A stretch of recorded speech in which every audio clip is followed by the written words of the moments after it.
Welcome everyone to the Standard Alignment to Industry Clusters Initiative, a bridge to in-demand jobs and careers. Our esteemed presenters today are Carl Hegler and Ray Nelson. Carl, you are ready to go in just a second here. You are ready to go. Welcome. Carl, you are unmuted. Thank you, Anne-Marie Federico, for the introduction.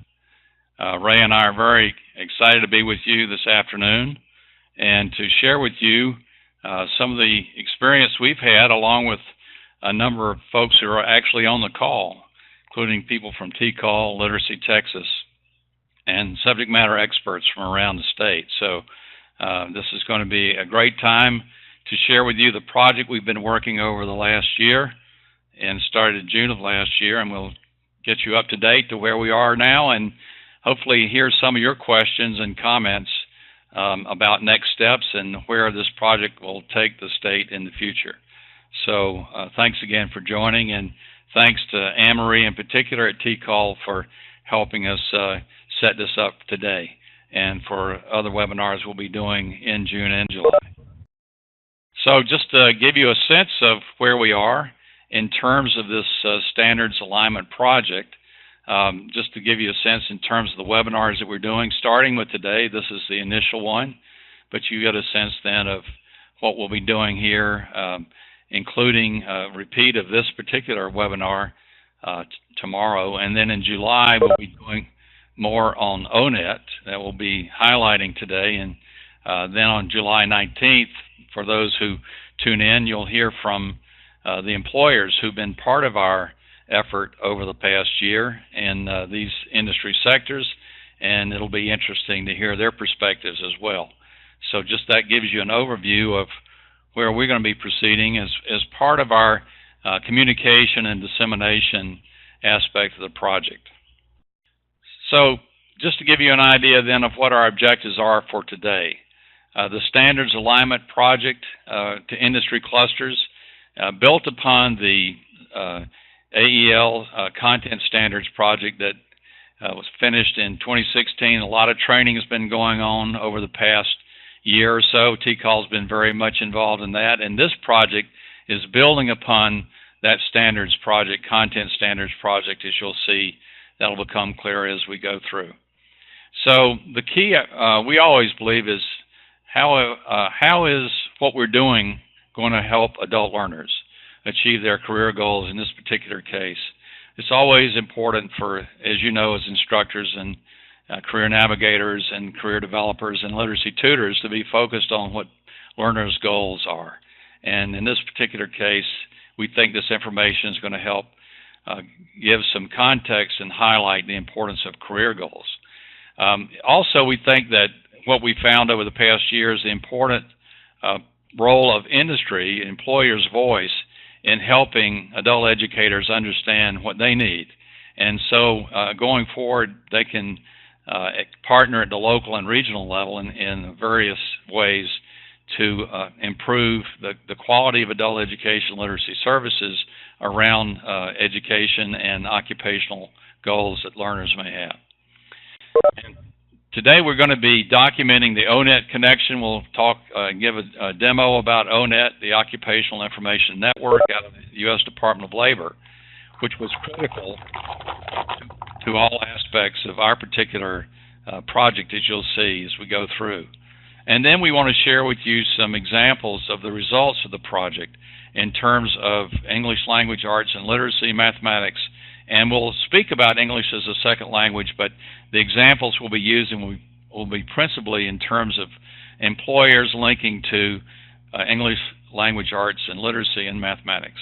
And then we'll have time at the end and as we go through for questions, and hopefully we'll have some answers for those questions. So it's important to understand then all the work that we did in this grant that we received and worked on with our partners came from Texas Workforce Commission, and supporting the mission that you see here to promote and support a workforce system that creates value and offers employers, individuals, and communities the opportunity to achieve and sustain economic prosperity. So very much on their minds was how it is that they could further that mission in terms of the standards project. And then, if you look at this slide, you'll see in 2014-15, they came up with a strategic plan for adult education literacy. And all of you may be familiar with this, but it's always good to highlight how this project follows on the intent of the Texas Workforce Commission in terms of the services being provided in adult education literacy across the state. And what I wanted to highlight as you look at these is tactic number 3, to engage employers and employer organizations and expand investments that have proven effective within the 28 local workforce development boards. And the key here is, in the terms of this project, to align AEL levels to occupationally specific skills and work readiness requirements, including work-recognized certifications. So it really is tactic 3, then, that our project addresses and we think helps move forward. A little bit more on the basics of the standards alignment project and how it was organized. As I said earlier, it was all around aligning with the content standards that have been developed, and training has been going on with those, as we've said earlier. But the key was to define the knowledge, skills, and abilities needed for success in in-demand, entry-level, and intermediate-level jobs across 4 industry sectors. And I think it's important to notice that it wasn't just industry in general that TWC had in mind. It was with these particular sectors. But they also wanted us to have develop a methodology. So the key for our project was not just to align the content standards to industry in general, but TWC wanted us to focus on 4 particular sectors, and you see them here: advanced manufacturing, construction, extraction, healthcare sciences, and transportation, distribution, and logistics. So that's important to note, because as you deal with adult learners as instructors or career navigators or tutors, you may have people who are either working in those careers or who are interested in those careers. So the idea is that the TWC wanted us to do that alignment with those sectors in mind. So that's very important, to going back to that occupationally specific aspect of the project. And the key is always to help adult learners be prepared for jobs or better jobs in careers, and then that helps provide a focus for instruction and career navigation. And by focusing on these industries, it wasn't at the exclusion of other sectors. Going forward, the methodology we used is one that can be replicated for other sectors, and that was a key requirement of the project. So far, so good. Okay, so here were the partners in the project. You heard from Federico. Literacy Texas has played a very active role as the lead, actually, fiduciary agent, and also contributed significantly in helping us over the logistics surrounding the project, and helped us keep things moving forward, particularly with the documentation they provided at each of our meetings. We had a series of face-to-face meetings as well as virtual meetings, and they were present at every one and helped us document our proceedings as we went along. So you'll see not only was Literacy Texas involved, but the Educational Testing Service out of Princeton, New Jersey, and then the National Center for Construction Education Research, NCCER, which had actually done a project prior to ours and really set a benchmark for us as to how we should proceed and the kind of results we should be looking for. And so they were important contributors, and obviously that fits in very neatly into the construction and extraction industry sector. And then Hegler Enterprises International, you're speaking to them today. So we were the project managers, and that was our specific role, as well as, to some extent, subject matter experts based on our backgrounds in literacy and adult education. Just to give you a sense of the milestones, the way the project flowed, you'll get a sense here from just looking at it starting in last June. And then we had a series of meetings starting in October with our industry cluster folks, and we met with them up through January. And we had a series of face-to-face meetings as well as some virtual meetings. So we had that interplay as well as with the adult educators who started meeting in the 1st of March. And so I think one of the most interesting aspects of working with these subject matter experts, both from the industry and adult ed literacy provider standpoint, is when we brought them together in April and May to actually talk to one another about the kind of bridges we were trying to build here, the bridge between industry requirements and what typically is being offered through the standards, the AEL content standards. So I know for those of you who are involved, you found those. Our feedback was they found that interaction very important and very informative. So we're hoping that going forward you will have the opportunity to sit down with employers in your local area regions and use what we've developed to have those kind of same conversations and elaborate on the conversations that we had. Just to give you a sense of where we were and who we were meeting with, you can see the industry groups here. Healthcare represented as advanced manufacturing represented, and then the AEL folks came together 1st of March, and then also you can see how intent they were. I mean, these folks were really on task. It was not a matter of our talking at them. There was really probably more discussion and question among themselves, and we just were there to prompt the discussion. So quite a group of individuals. A total of around 40 people contributed to the work over the years time. So now that you have an idea of what we were doing, the question might have occurred to someone, well, I wonder why, other than Texas, why this might be an urgent issue. So the slide that we have here came from the New York Times in January this year, right in the middle of the project. And I saw it as just one of those things that would be good to bring to the attention of not only our industry partners, but also the AEL SMEs. This is, I think, curious in light of a lot of things that we hear about employment. This is national data, and you could look for the same kind of data in Texas. I wouldn't be surprised it would be that much different.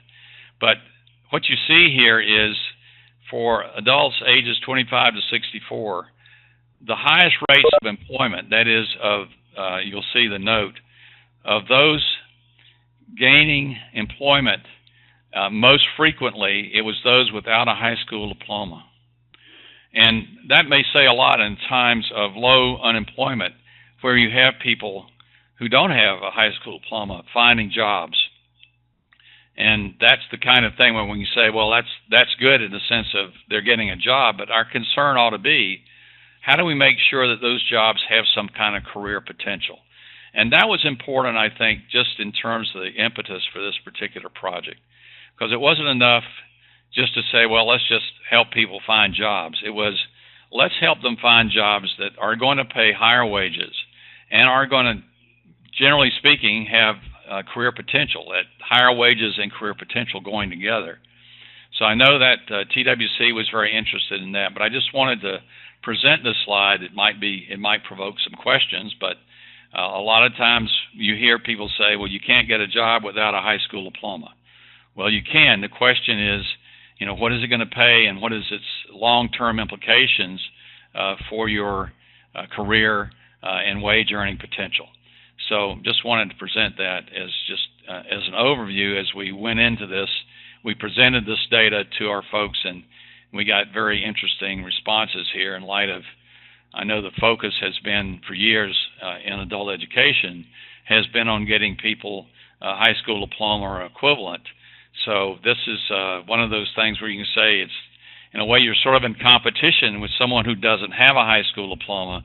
The question is, should they try to get that diploma or that equivalency, and as opposed to going to work, or as opposed to trying to find a better job? So it's always that kind of trade-off we need to think about, and we'll talk about that more when we talk about financial literacy in the standards themselves. Just again, a little bit more structure in terms of what our objectives were. Nationally, you see the focus on helping people find jobs, but the key question here is we wanted to get more specific in terms of helping align the content standards with the knowledge, skills, abilities needed for success in in-demand entry and intermediate level jobs in Texas. And then that would have the following effects. It would be able to guide the development of skills required for work, define skills and tasks that sometimes are not easily found in the academic standards. Let me just say a bit about that. What you find in the standards, for instance, for mathematics, when you get into the higher level mathematics, I'm talking things like polynomials and quadratic equations. If you're math masters out there, you may know what that means, but we couldn't find anyone in our groups, that is either on the AEL side or the ICE industry cluster side, that could identify intermediate and entry-level jobs that required those kind of skills. And on the other side, the employers said there are a lot of jobs that require the use of technology. And the standards themselves do not emphasize technology near enough as far as the employers were concerned. So we had one group take a look at that. And I know Beth Ponder and Glenda Rose were part of that, and a way they added value when we started particularly looking at mathematics and how technology and mathematics come together on the job. So just to say, there were things in the standards that weren't that relevant in some cases, and then there were things missing from the standards that the employers in particular thought would be more relevant, and the use of technology was one of those. So the standards then gave us a way of looking at how we might focus instruction and career guidance if we could link them to what's actually required on the job. And then you could see then the idea to promote adult education literacy and adult learners as an employer resource. And the point there is, in times of low unemployment, you're looking for resources. You're looking for a pool of talent. And what one of our points of emphasis was throughout the year was how adult ed and literacy providers can be that pipeline of talent for employers across the state. And obviously that feeds into the next bullet of engaging employers and workforce professionals actively looking at adult education literacy system or the workforce system as a source of talent. And just to highlight again, one of the points that was very clear to us throughout the years, we needed to, as we were proceeding, not only look at these 4 industry clusters, but also develop a methodology that would allow for expansion into other sectors. So this gives you an idea just from a process standpoint of how we proceeded. And it's pretty straightforward, if in retrospect anyway. Sometimes it was, as we went along, we had to make process improvements on the fly, but we really got a lot of great feedback from our SMEs, particularly up front from the employers, on how we ought to be proceeding. I mean, we would share research with them, and then they would provide feedback on that research and say, well, that works, but we need to dig a bit deeper. And that was particularly true in mathematics, as I alluded to, and also technology. We also got a lot of really good feedback from them and some structured activities from the employers on the levels of proficiency needed for entry-level and intermediate-level jobs. And that was quite interesting to have them tell us that not everybody needs a high school diploma to get a job, and that sort of reinforces that earlier statistic I shared with you. So the real question was then, so if it's not a high school diploma, what levels are we talking about? And we really tried to stay at the level of competencies as opposed to grade levels. We didn't really talk that much about grade level matches in terms of 8th or 6th or 12th or whatever. It was really more about competencies or proficiencies needed to match up with the occupational requirements of the job. And that's where ONET, and we're going to talk more about that in a minute, that's where the Occupational Information Network data really provided us with a great framework for analysis and for discussion. We got feedback from industry as well. They brought job descriptions. They brought various pieces of information about these entry-level and intermediate-level jobs, and then a lot of descriptions that they gave us orally during our meetings. And I know that's where the documentation that Literacy Texas did for us was invaluable, just to make sure we captured that. A lot of discussions about specific jobs and job requirements that was very rich. And I think they learned a lot from each other. The industry folks learned a lot from each other in talking, particularly like in construction. There are different sectors in construction. There's home building, there's industrial and commercial. And those are very different sectors, and the requirements for those sectors are different. So they learned a lot from each other, and then very much enriched our whole discovery process here.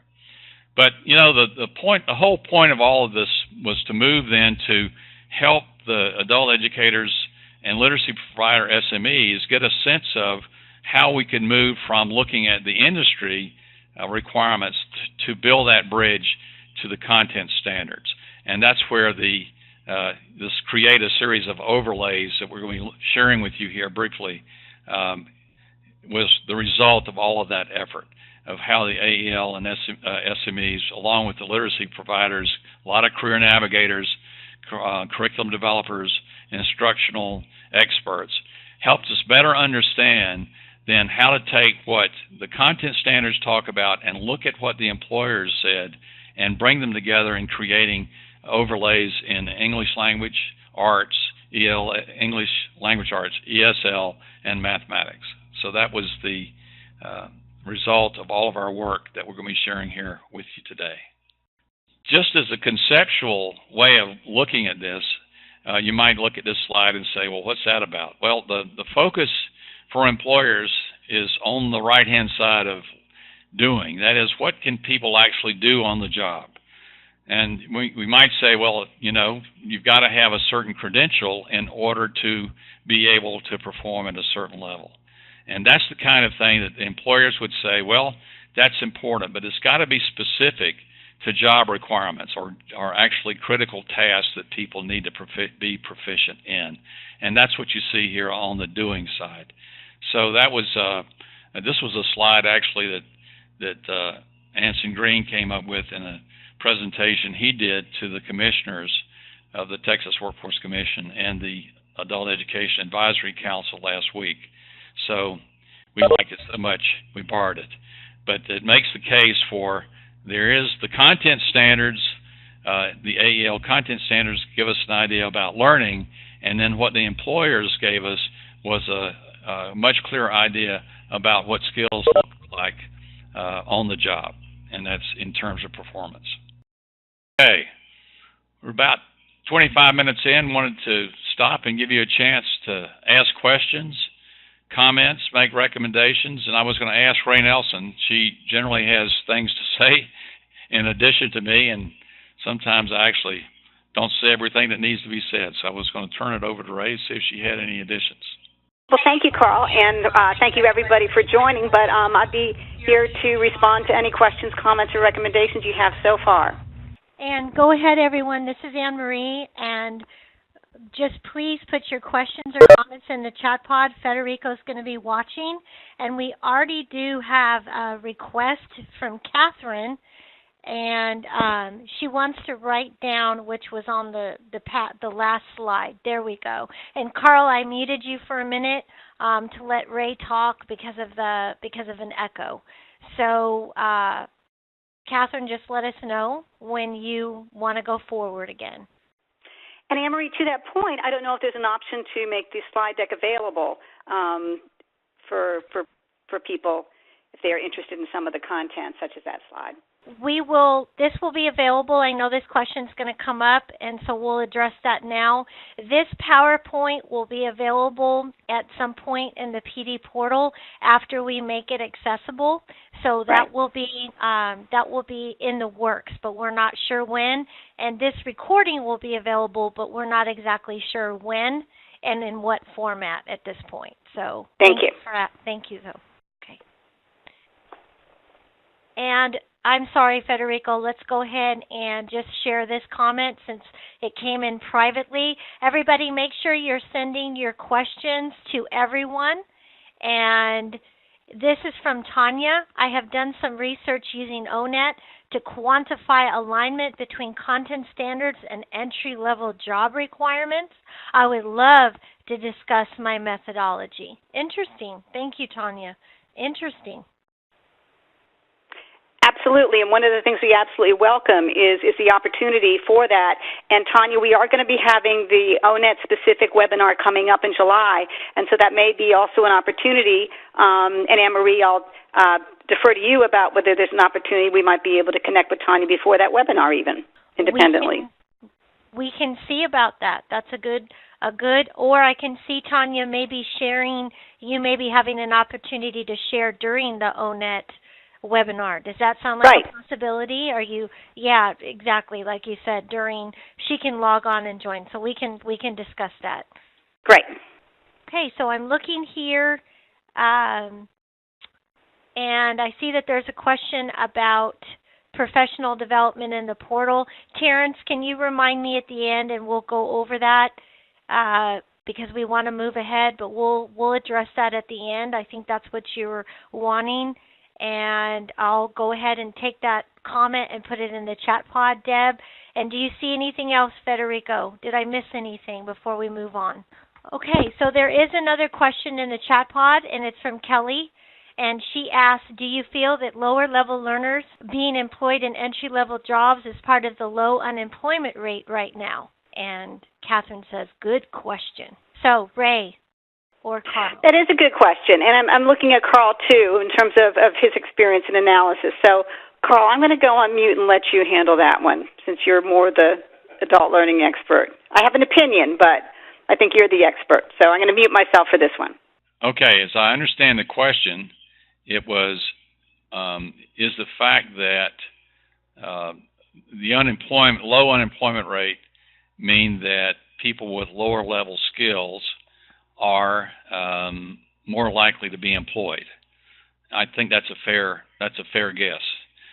What we hear from employers is that if folks they can pass a background check. I'm just repeating what we heard in at least 3 or 4 meetings with the employers.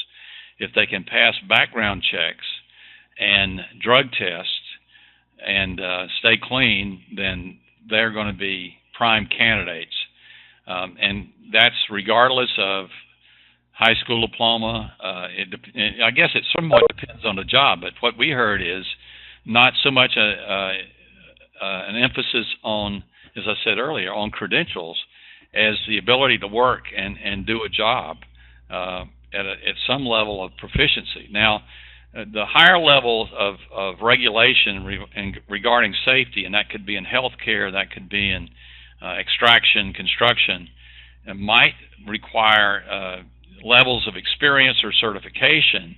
But generally speaking, I think in answer to your question, the low unemployment rate is going to provide opportunities for people with lower level skills to find those entry-level jobs.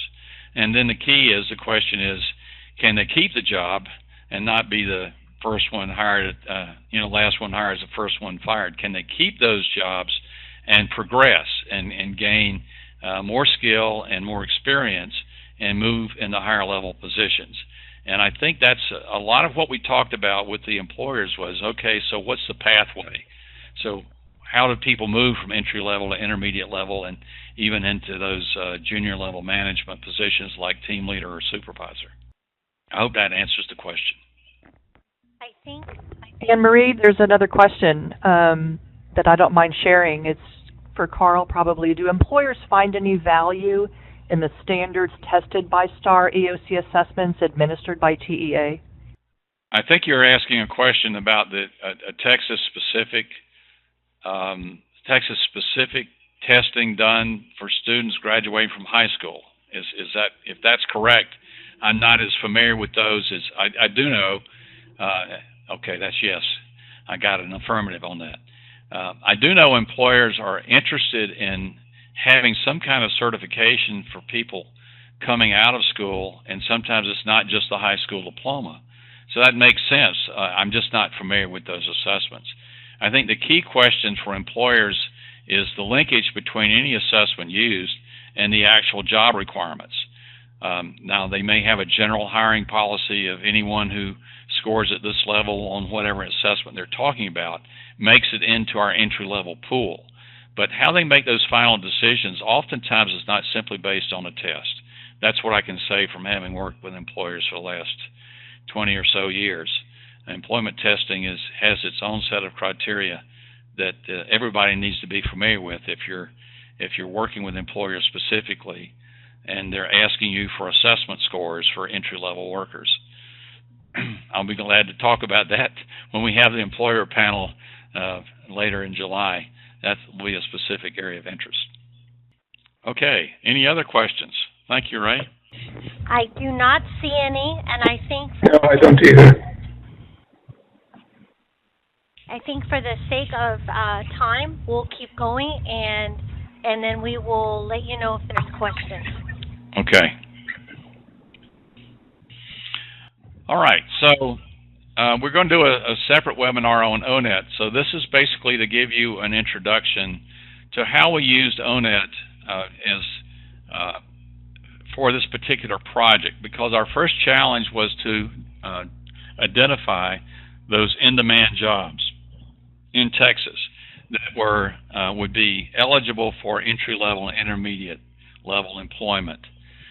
So again, the TWC emphasis here was for people in adult education and literacy programs to have a chance to find jobs that were in demand and would have career potential. So that was our first task, and we used ONET to do that entry-level research. So I mentioned that earlier. Now just to give you a sense of what role it played and first what it is, and then we'll do a little demo here.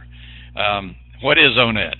If you haven't ever used it before, we think it could be a very interesting resource for you locally, regionally, and some people say even their family members have found it useful. That's what one of the commissioners said last week as Anson was briefing him on the project, and he mentioned ONET. The commissioner had a testimonial he could give on how useful it was in his family even, and for people that he met and in various occupations that he ran into, such as someone on wait staff at a restaurant.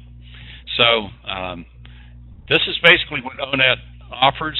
Over 900 occupations is updated on an annual basis, and the ratings for importance of skills, abilities, work styles, tasks, etc., all come from subject matter experts who are actually doing the job.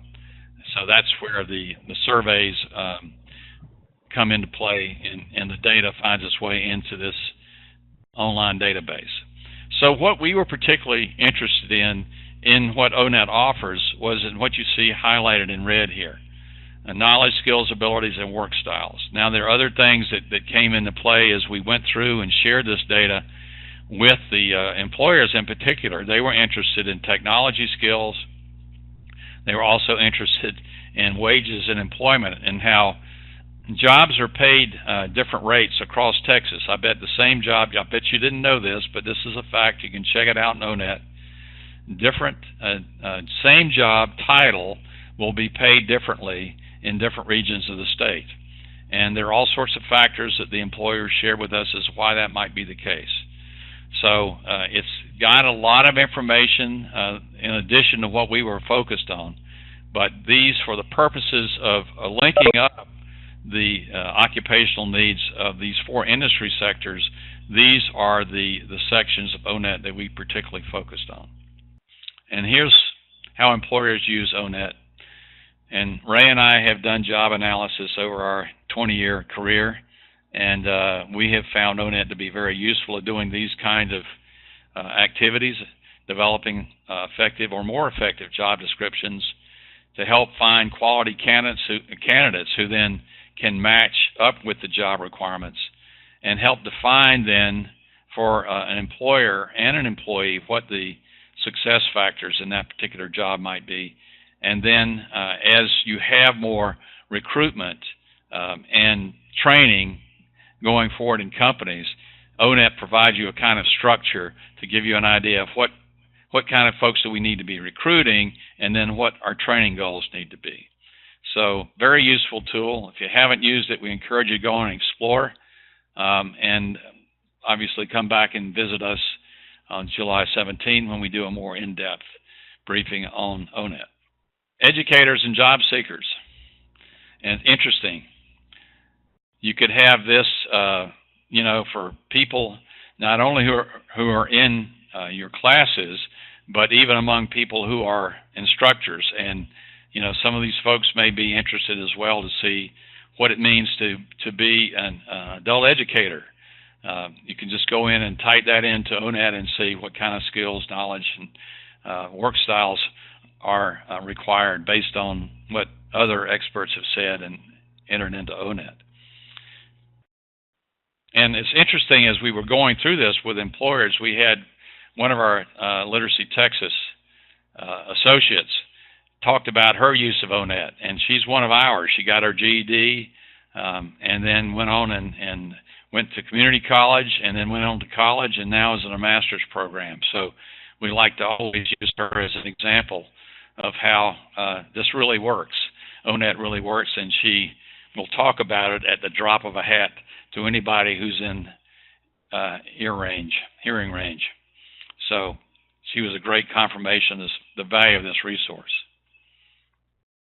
Okay, so now I'm going to do a little demo with ONET, and I'm going to share my screen, and I'm sure Anne-Marie is going to remind me if I don't do it correctly. Yes, sir. Let's see. How about that? It worked. Perfect. Okay. In case you didn't know, TCAL is a great resource, including helping train presenters. Okay, so here you see what it looks like. Here's when you go to onetonline.org, this is the screen that comes up. So you'll see a lot of different things here you could do, but what we focused on is when we were working with the employer groups in particular, is we would choose a job that was key to, let's say, they would know across the industry. And in construction, I'm just going to choose one construction job called construction labor. And this is a item I bet you didn't know, but after Hurricane Harvey, a lot of houses needed to be rebuilt. And I know Federico's got a lot of stories he could tell about his house outside of Houston. But construction laborers are in high demand, even more so now than even before Harvey. So this is what you could find out in ONET about a construction laborer. And you'll see a lot of other job titles pop up. You can see related to the construction industry, you could see entry-level, intermediate-level jobs such as construction carpenters, helpers for construction trades, helpers for carpenters, and then it even goes down to one of my favorite jobs, heavy tractor trailer truck drivers.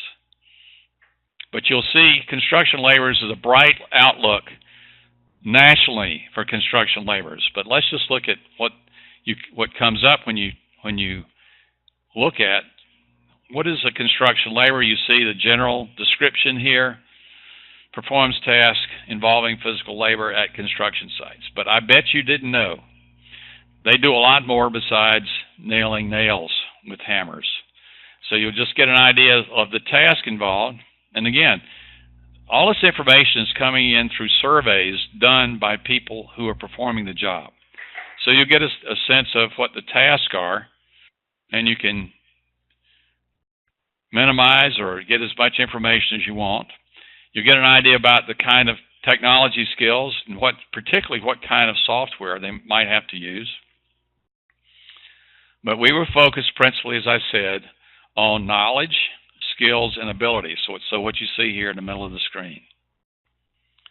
And notice it says knowledge includes mathematics. And what I can tell you about construction is if you want to have a construction job, you need to know your mathematics. And the people in construction will tell you exactly why.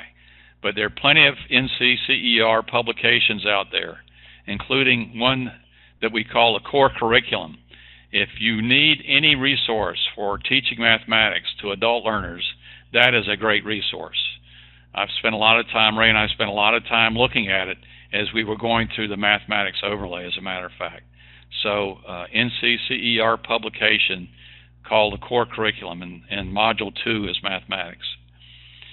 So you can look at the different knowledge requirements here, and then the skills, and then the ability. So if you can imagine now, what we did is, looking at this one job, we looked at in-demand jobs, and there were about 200 of them across the 4 sectors, and we wanted to see what the most important knowledge requirements, skill requirements, and ability requirements were, as well as one down here that you may not be that familiar with, is called work styles, also known as soft skills.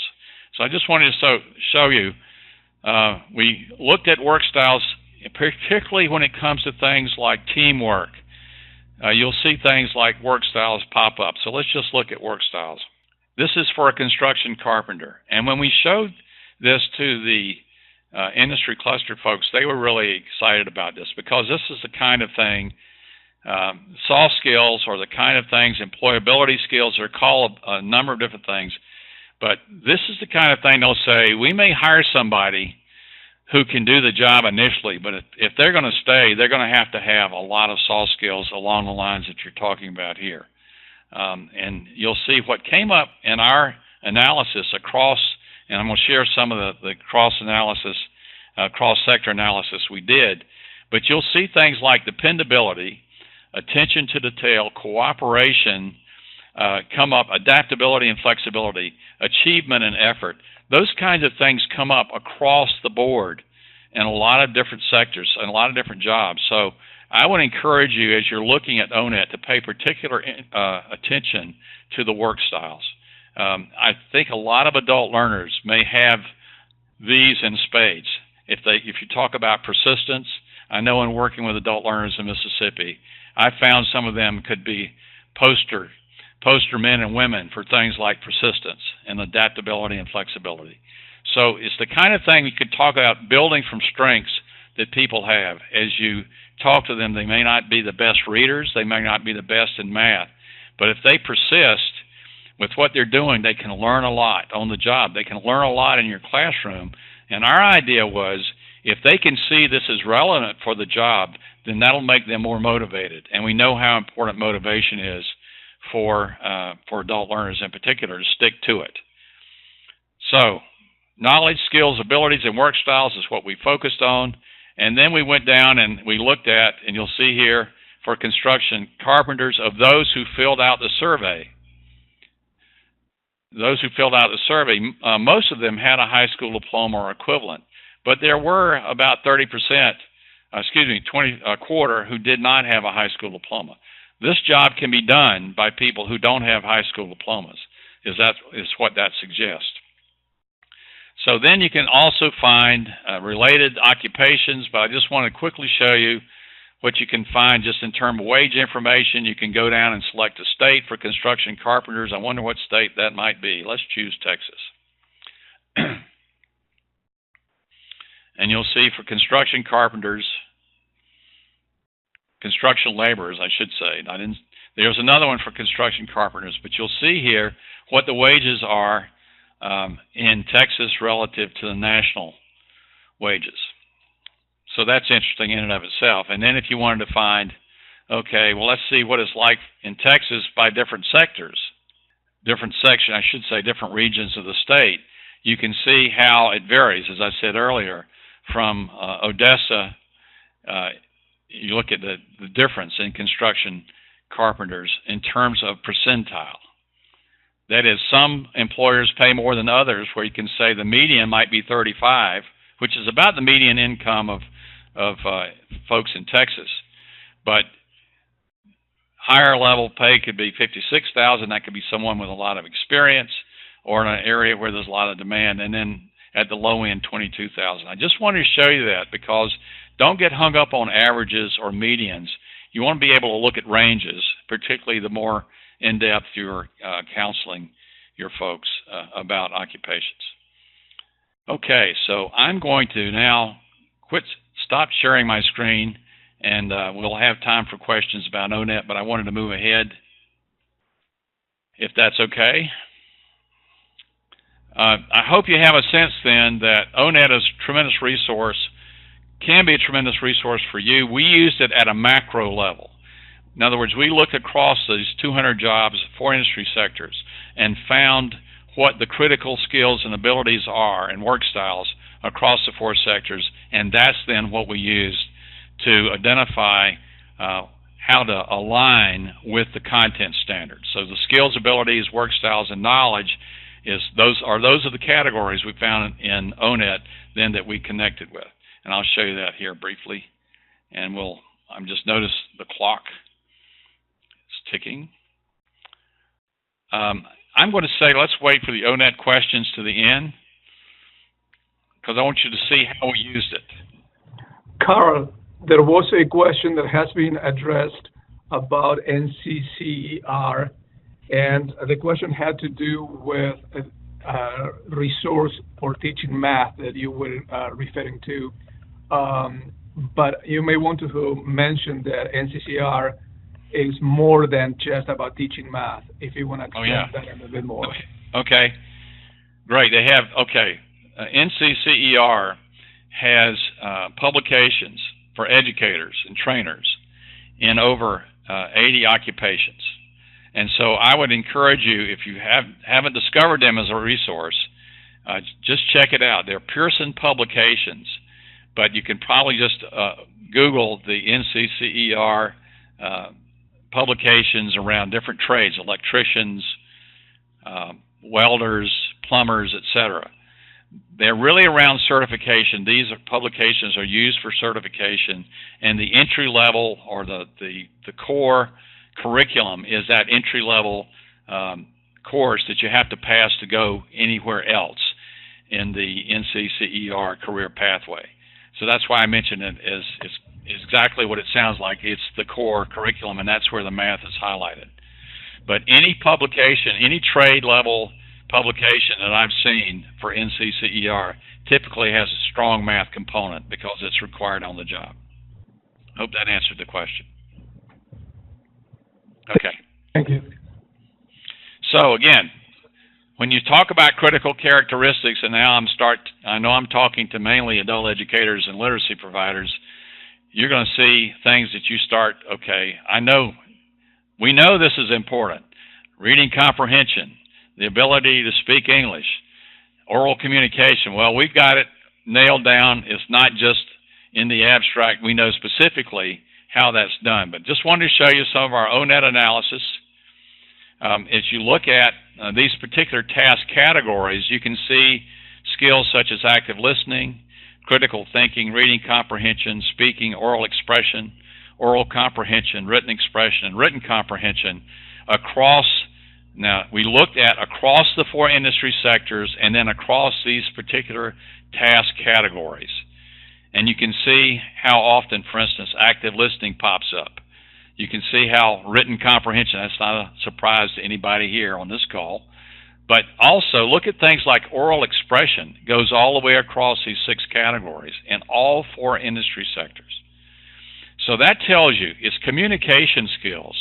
And it's not just the ability to listen, it's the ability to ask questions. And that's when it comes to teamwork, you really have to be an active listener and know how to express yourself and ask questions if you want to be a valuable member of the team. So that's what we found by speaking with the employers and looking at the standards at the same time. And now we're going to start bridging over. One of the things we found out, for instance, we wanted to corroborate with Texas employers. And we found this data from the Interlink Future Trends reports out of Dallas. And anybody who's in the Dallas area, you may know Interlink. If you don't, you probably need to know Candy Slocum, because she's our contact there, and she's provided some very interesting information based on surveys they've done. But look at what they've found among employers as being the most important for entry-level workers, basic skills and attributes, and how that aligns with what we found in ONET. So just to show you there, we just didn't rely on what we found in ONET. We got a lot of feedback from employers. We had the NCCER work that had been done in 2016, which talked about employability skills, And so now we've got a lot of validation from Texas employers that tells us that what we found in ONET is representative. We had the SMEs, and I think Liz Moya is on the call, and I know all the TCAL folks were there too. But Liz, if you remember, one of the exercises we had you all do is to look at jobs across the 4 industry sectors. And when we got together in San Antonio, I believe, we had you pull together all of the skills and work styles and abilities that you found in those 52 jobs. And again, Literacy Texas did a great job in helping us pull this data together. But look what comes up in these sample. This was a 52 jobs or 56 jobs out of the whole overall sample of 200 jobs. And we saw dependability. These are just the top 6. We could have done the top 10, but this is what the SMEs found as a result of work they did with ONET, were the top skills, abilities, or work styles. And then you see the definitions, and you see things like attention to detail is going to be important in reading comprehension and math, as well as in terms of critical thinking, problem solving, reading comprehension, and math. So great resource that we used, I think, to great benefit for the project. And I think we got that kind of validation, both from, I know we did, got that from both the employers and the SMEs from adult education literacy. So now we want to give you a sense of what what's called overlays look like in the area of English language arts and literacy, and then mathematics. And we wanted to keep in mind the difference between reading to do versus reading to learn. You'll see that a lot in the ELA examples. We don't have English as a second language examples here. We do have that as an overlay, but basically it parallels the kind of examples we got from employers when it came to English language arts and literacy. So that will be, I think, become more apparent as we look at these overlays. So when I talk about results, now just imagine now, remember we had the industry sector folks, we met with them in the fall, and we brought together the adult education literacy SMEs looking at what the industry sector folks said, and then we started building this kind of crosswalk between the content standards on the left and then the industry examples on the right. And again, look at the role that ONET played. The ONET element, in this case, the knowledge of English, skill area, reading comprehension, attention to detail as a work style. So what we were able to do, thanks to some very brilliant work on the part of our IC folks as well as our AEL folks, we were able to start building this kind of detail understanding of reading work orders, for instance. If you want to look at what the standard says about reading, well, here's how it's reading to do on the job, reading work orders from supervisors or homeowners to determine work requirements. And then you can find that in ONET. And I didn't go through the work activities with construction labor, but you can just go through detailed work activities, is what it's called, in ONET, and you can find this kind of information for any occupation. And then we had the advantage of having our IC industry cluster representatives give us examples such as this, and we also drew some of this from ONET tasks themselves.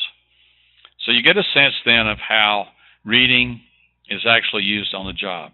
And start imagining if you have someone who's interested in healthcare or construction and say, well, I'm interested in, being a home health aide or just an entry-level job in the healthcare sciences. You can talk to them then about what it's going to be required in terms of reading. That's the idea. That's the flow we have going here.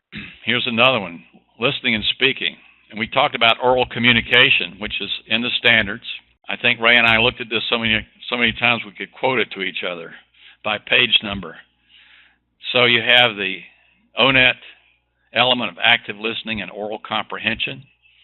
You have the detail work activity, and then you have examples, again, from our industry cluster representatives in advanced manufacturing, and you can see the one from construction and extraction. And I think all of us know this intuitively. The really nice thing is we've got it thanks to the standards and the great work that the folks have done in setting up the standards. We've got this, and now we've got what the employers are telling us, and we've got, through this project, we've got a way of bringing them together. And I'm hoping you're going to find this as a valuable resource when you're talking to employers, and they say things like teamwork. Well, listen, you've got teamwork is there in the standards, and we've got examples of what it means in our overlay. But it's the kind of thing that you can really, I think, extrapolate on in ways I know you're talented to do. And for your adult learners, I think a lot of things will start coming alive for them when they hear about real world, real life applications. Now here's mathematics. In case I hadn't said it before, if you want a job in construction, you better know your math. But it's not just true of in construction. We found it also in healthcare sciences, transportation, distribution, and logistics, working in a warehouse. And you can see, again, here's what the standard says on the left, here's what the ONET example is in detailed work activity, and here's what the industry examples we got from our industry cluster representatives. So this is the kind of thing you can replicate, whatever industry you're talking about. You can get examples like this. You can start with ONET looking at the jobs people talk to you about, and then you can help draw out those examples to create exactly the same kind of template, whatever industry you're talking to, industry cluster representative you're talking to. This is one, I think this is probably a good one that we're getting nearer the end, but I just wanted to make sure I didn't miss this. Financial literacy is in the standards, in the content standards. If you haven't looked at it, it's under mathematics. But if you look at the detailed work activity, of course, this is not necessarily a job, but it is a job if you're working at home and you're trying to find a better job, right? You could use ONET to search files and databases. So if you want to know, we could plug right in here, what database might you search? You might search ONET. And you can find out about wages. You can find out about what kind of skills and abilities you need on particular jobs. But what I wanted to illustrate here is the concepts on the right-hand side of return on investment and opportunity cost. When you're talking to an adult learner who's already working or who's looking for a job, and you're saying, well, as long as you get your GED or your high school equivalency, we know that you can get a better job. Well, he's got or she's got to decide, do I want to give that much more effort to getting a degree, or do I want to go on a job right now? And that's an opportunity cost question they're asking you. It's a trade-off. Do I go for more education with the hope of getting more higher wages and more credentials for the future, or do I need that job right now?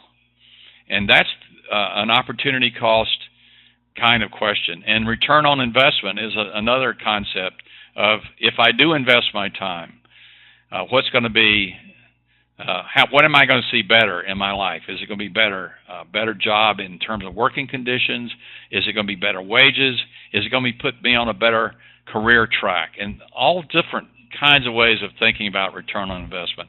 We just wanted you to see this because we think, along with the Earned Income Tax Credit, could be a way of opening up for adult learners what mathematics teaches us in terms of financial literacy.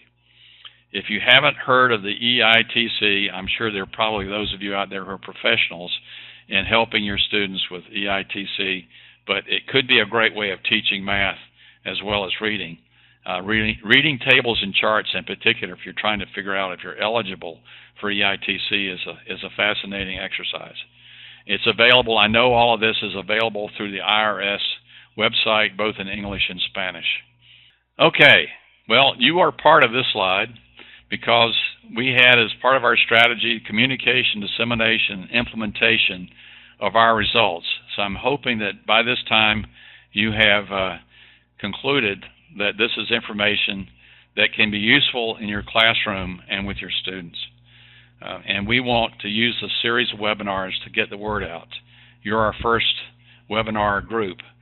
We have presented this in Waco at a Literacy Texas Symposium and done a lot of the same kind of work. So I just wanted to let you know that we consider you to be part of the solution and helping make this come alive for your students. I have a lot of respect for all the work you do. And you are the bridge. You're really the bridge. It's not a document that's going to be the bridge. It's going to be you.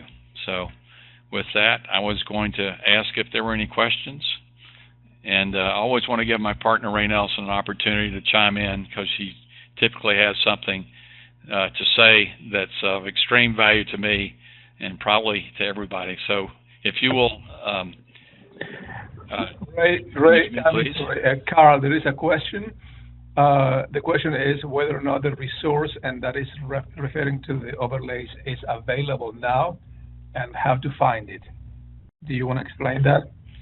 Anne-Marie, could you mute me, please? Okay, yes, I can mute you. Okay. I'm going to let Ray answer that. Yep, I will. Here you go. Okay, and thank you. A great question. So this right now is in the formatting stages, and it will be available in the fall.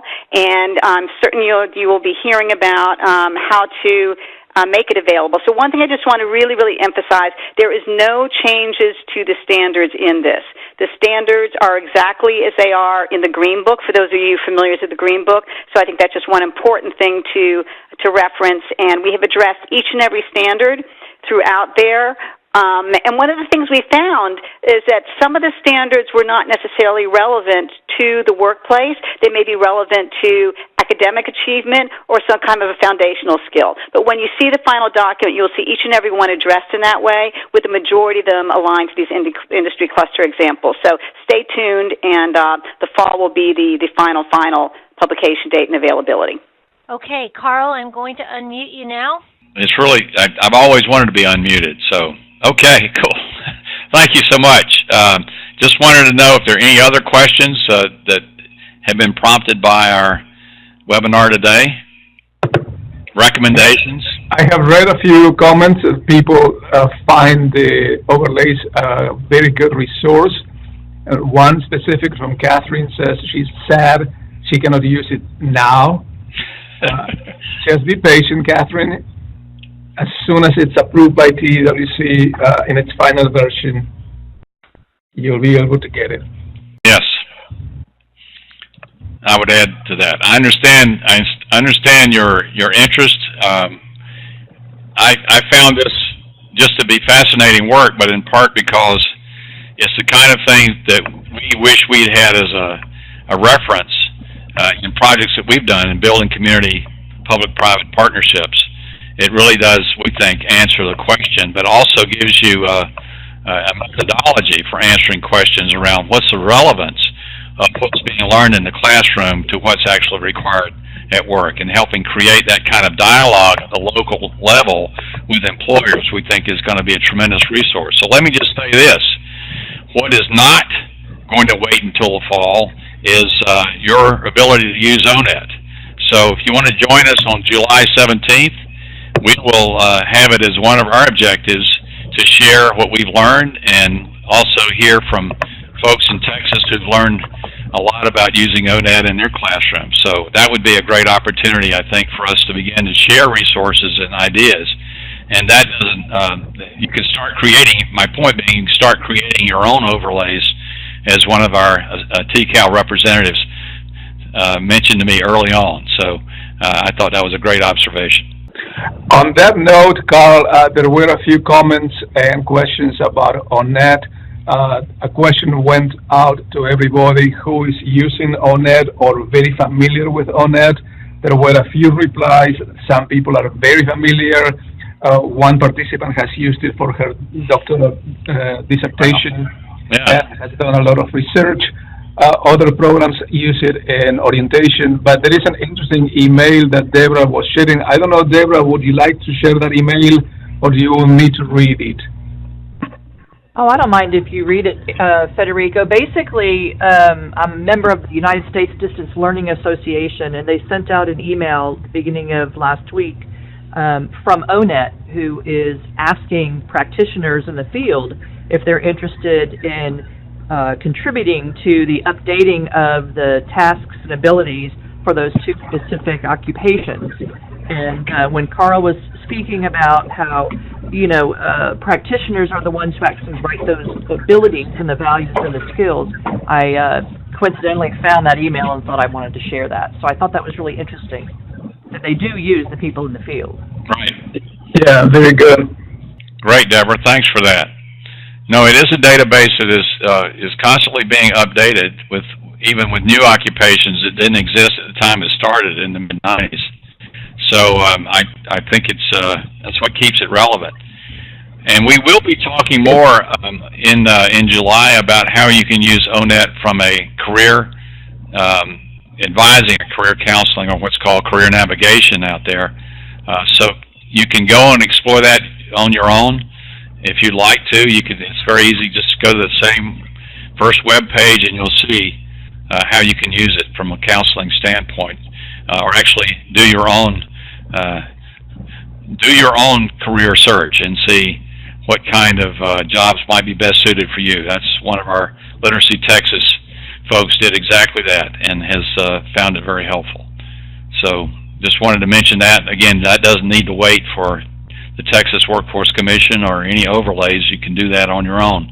But if you want to learn more about that, again, join us July 17th and we'll do a more in-depth job. I have any other questions or comments or recommendations? So, Anne-Marie. I don't see any questions. Okay. Federico. I do want to remind everybody, and we have said it a number of times, that please join us on July 17th at 2 p.m. for the ONET follow-up to this webinar. And at this time, everybody, we have a few minutes left, and I know that we all have busy schedules, but as that we close out the webinar, just hold on with me briefly, please, as I just go over a couple things. And let's go ahead and just go over a couple things as we close out the webinar. And for those of you that may have joined late, I want to remind everybody that you will be able to print your PD certificate of completion from the PD portal. If you have colleagues that are sitting next to you, please make sure that you let us know because they will not receive credit for attending the webinar. And as we close out, I do want to come back to our presenters, Mr. Carl Hagler and Mrs. Ray Nelson, and I want to thank you both for presenting today and giving this valuable information. As being able to work as part of the project the last year on the AEL side, as well as Beth and Dr. Glenda Rose, it was fascinating. We learned so much. So I want to thank you both so much for being here today. And remember, if you have colleagues that missed it today, the webinar repeats tomorrow at the same time at 2 o'clock. So spread the word. There's still time to register in the PD portal, and spread the word and share with your colleagues. So tomorrow is a repeat of today. And I also want to thank Literacy Texas and Federico. So Federico, any last words before we close out? And I want to give Carl and Ray a chance to say goodbye as well. Well, on behalf of Literacy Texas, I wanted to thank all of you who participated, and very especially I want to thank Anne-Marie for putting it together and working hard to make it a success, and to Ray and Carl for their excellent work presenting. I think that everybody has learned a lot and enjoyed it a lot. So thank you very much on behalf of everybody involved in this project, and especially from Literacy Texas. Well, thank you, Federico and Anne-Marie, and all of you for joining today. I have tremendous respect for the work you do and the work that needs to be done. I just remember the last time I saw Ms. Bush, for whom I worked for 3 years. I saw her at Texas A&M, strangely enough, and she looked at me and said, "We have a lot of work left to do." And that was the last time I had to speak to her. And I just thought of all conversations I had with her. That just says to me a lot of what we need to do is wrapped up in what she did for us so many years, particularly in the 3 years that I had the honor and pleasure to work with her. So I just end on that note by saying that we have great and good work to do. So thank you for everything you're doing, and look forward to learning more about your efforts and seeing the results of our project in the future. So for Ray and I'll sign off here, unless there are any other questions or comments. Thank you so much. And what we do here at TCAL, as everyone knows who's on our webinars, we're going to keep the room open here for a few minutes. So if there are final questions, we'll try to grab them and see if we can get answers. And again, on behalf of Train PD at the Texas Center for the Advancement of Literacy and Learning, I'd like to thank our presenters, and I'd like to thank Literacy Texas. Take care, everyone, and we will see you online in July. Take care. Thank you so much. Thanks, everybody.